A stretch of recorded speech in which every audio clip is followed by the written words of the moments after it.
Charan! Hello, good morning everyone! Happy Saturday po sa inyong lahat. Lalong-lalo na sa mga aeronautics, Team Charan at Charanatics. So ayan inyong pagmasdan ang kagandahan ng ating mga halaman. Hindi pala sa atin, sa kanila. O di ba? Meron pa tayo dito purple, o di ba? Purple galing sa puno na kahawig ng ipil-ipil sa Philippines.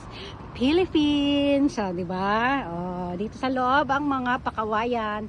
May ilaw yan sa gabi, guys. At ito iba't ibang klaseng flowers. Napapalibutan tayo ng iba't ibang klaseng flowers. O di ba? Ang mga halaman ay lahat ay may flowers. So, ito din. Ganda ng color. O di ba? Sige na tayo ay, yun pa, meron pa ako nakita yun, isa. I-zoom na lang natin siya. Yan. Di ba? Sa katabi niya meron din. Ayun, pink naman siya. Doon silang malayo. Bawal kasing umapak diyan, guys. Diyan sa ano na yan, ha? Sa area na yan, sa green. Bawal. Huwag matigas ang ulo ninyo, ha? Maging masunurin kayo. Lilipat naman tayo doon sa iba para may ipakita ko sa inyo. Ito rin, guys. Ang ganda ng mga bulaklak dito, Ayan, iba-ibang color siya, may pink, may yellow, pero magkakasama siya sa isang sa isang tangkay. Di ba? Mas nailapit na natin, ha? Lalapit, lalayo, di ba? Ito may video na tayo, may reels na ako ng ganyang flowers. Sige, maglakad-lakad muna tayo dito sa para maipakita ko sa inyo yung iba pang mga flowers dito. Ayan, violet. Di ba? Ito yung mga halaman sa gilid.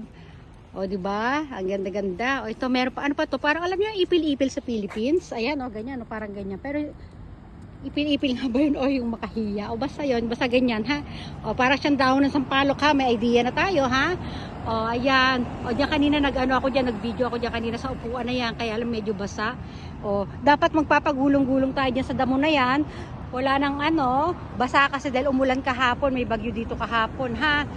Hindi naman siya bagyo-bagyuhan lang kasi hindi naman siya ganun kalakas papakita ko pa yung mga flowers dun sa sa harapan, wait. Ayan, ito guys, ang ganda rin guys, para siyang bougainvillea sa Philippines. Di ba? Mga hawig ng bulaklak sa Philippines ito ganda ayan siya yung parang ipil-ipil guys, namumulaklak siya ng violet, ha? Di ba? Siyang white flowers. Zoom natin. Di ba? Ayan guys. Ito guys sa gabi, nag-iilaw yung kawayan na yan. May pailaw siya sa loob. Ayan, ang ganda niya, di ba? Sa gilid niyan, ito, meron tayong makikitang paano siya.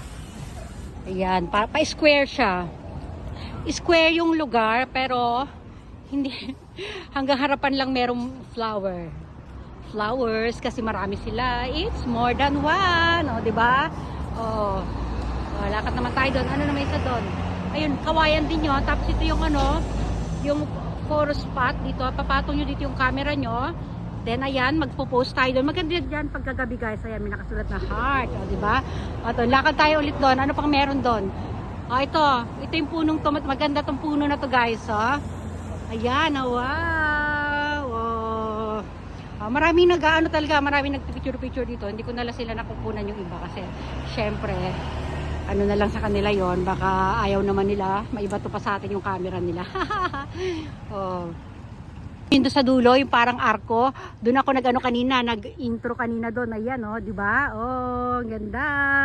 So naka-drawing sa kawayan guys, dragon pala yan, Year of the Dragon. Ayan, makikita yung niyan, design niya sa gabi talaga. Sana mamayang gabi wag umulan para maipakita ko sa inyo.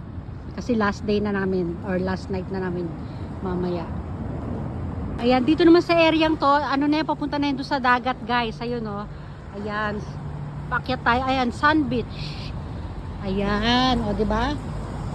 Doon, paakyat doon, sa hagdan doon. Doon pagbaba, pagdating sa taas, bababa, doon ulit sa panghagdan.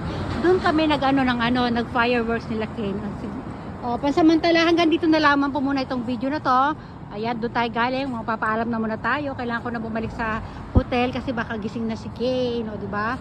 Ayan, bye everyone!